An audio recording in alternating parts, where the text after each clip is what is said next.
C'est un ancien grand joueur, c'est un ancien international. Il sait que c'est extrêmement dangereux.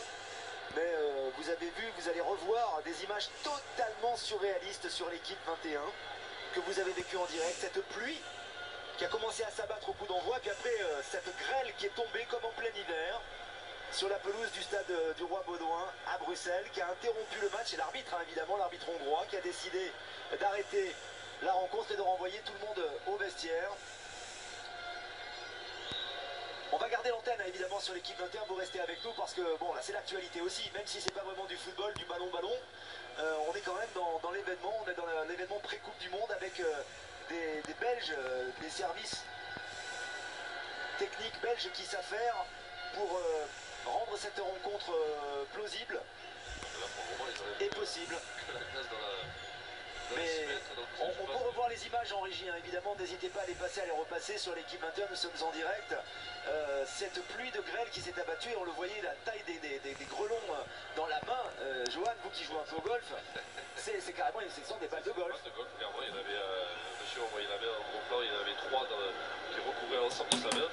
Mais Marc Villematte, on le voit inquiet, il essaie en fait à mon avis, de convaincre tout le monde de ne pas jouer parce que ce qui est dangereux, c'est que ces boules de glace ne fondent pas. Donc on peut, comme vous avez dit tout à l'heure, faire une entorse ou même glisser dessus. Alors c'est très mauvais pour les adducteurs.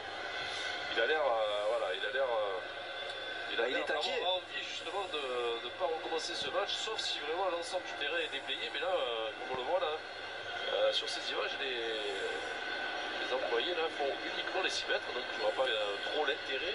Ce serait une déception évidemment pour les 50 000 supporters de ce soir. Le stade a fait évidemment guichet fermé ce soir, mais on peut comprendre aussi que voilà, il y a une Coupe du Monde à jouer. Un départ mardi avec un avion d'ailleurs aux couleurs des Diables Rouges qui s'envolera mardi avec le staff, les 23 joueurs, les Eden Hazard, les Van Buiten ou encore les Yanoujaj ou compagnie.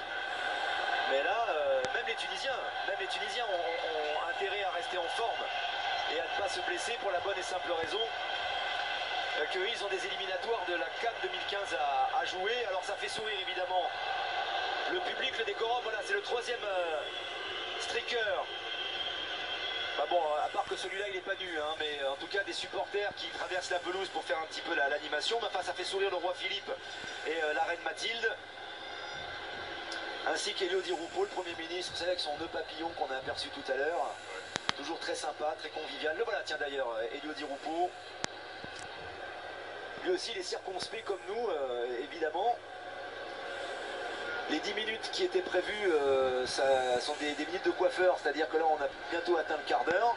On va reprendre dans quelques instants. On a quelques joueurs tunisiens qui sont revenus pour s'échauffer tant bien que mal, mais eux aussi ont des compétitions à jouer. Il ne faut pas se blesser pour cette sélection tunisienne, voilà, qui joue un petit peu aux boules de neige là pour certains. Voilà, ça fait sourire, mais en même temps là le match ne redémarre pas et puis il va falloir se réchauffer. Attention à ne pas reprendre à froid, Johan, là aussi c'est dangereux. Ouais, c'est clair, ouais. Vous arrêtez comme ça depuis pratiquement une demi-heure, il faut forcément refaire un petit échauffement, des petites courses et puis reprendre le match, mais aussi s'habituer à ce nouveau terrain, voir comment le ballon va rouler, est-ce qu'il va y avoir des faux rebonds, etc.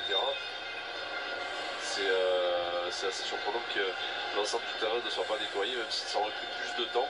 Mais c'est vrai, peut-être aussi les organisateurs sont tiraillés entre reprendre le match forcément par rapport à l'ensemble des supporters qui sont présents. Ça serait une énorme déception d'arrêter ce match au bout de 20 minutes. Et après il y a une Coupe du Monde, il ne faut pas se blesser. Donc on va voir comment ça va se finir cette histoire. Mais on a l'impression que l'arbitre veut faire reprendre ce match. Les Tunisiens sont pour certains revenus sur la pelouse, pas les Belges pour l'instant. Alors Marc Villematte évidemment qui lui a décidé pour l'instant, si on juge ce qu'on pouvait lire sur son visage tout à l'heure, de rester au vestiaire maintenant. Alors il y a les délégués évidemment, il y a l'arbitre, il y a les dirigeants de la fédération belge qui sont là également pour savoir dans quelles conditions ce match peut reprendre. Si d'aventure Johan Micou il devait reprendre ce match, vous avez déjà joué vous dans des conditions, alors peut-être pas comme celle-ci, parce que c'est quand même exceptionnel, hein, que les choses soient bien claires. Moi de mémoire j'ai jamais vu ça non plus, mais dans des conditions sur des terrains où il y a de la neige par exemple, ou de la glace. Ça m'est arrivé une fois bien sûr en Allemagne, où on devait à tout prix jouer un match et il avait neigé pratiquement 15 à 20 cm dans la région de Munich. Donc vous étiez avec le Werder de Brême. Avec le Werder, et ensuite on on est arrivé sur le terrain et en fait ils ont tassé la neige sur de 15 cm, c'est devenu 4-5 cm. La neige était très dure, donc on a commencé le match là-dessus, ça allait plutôt bien, mais forcément au bout de 10 minutes, il y avait des trous de partout parce que la neige s'en allait, mais l'arbitre a continué, on a fini le match, c'était injouable, je vous rassure, mais voilà, mais après c'était une période hivernale, c'était en Allemagne, on était prévenus. Là, ce cas particulier en plein mois de juin, avec 30 degrés dans la journée, obtenir un terrain comme ça en l'espace de 10 minutes, ça m'est jamais arrivé, je ne l'ai jamais vu nulle part. Et puis vous vous préparez comment dans le vestiaire là pour si jamais vous revenez sur le terrain, Johan Miko, vous changez de crampons, vous faites quoi? Je pense qu'ils vont changer les crampons, déjà mettre des vissés un petit peu plus haut. Après savoir est-ce qu'il y a des salles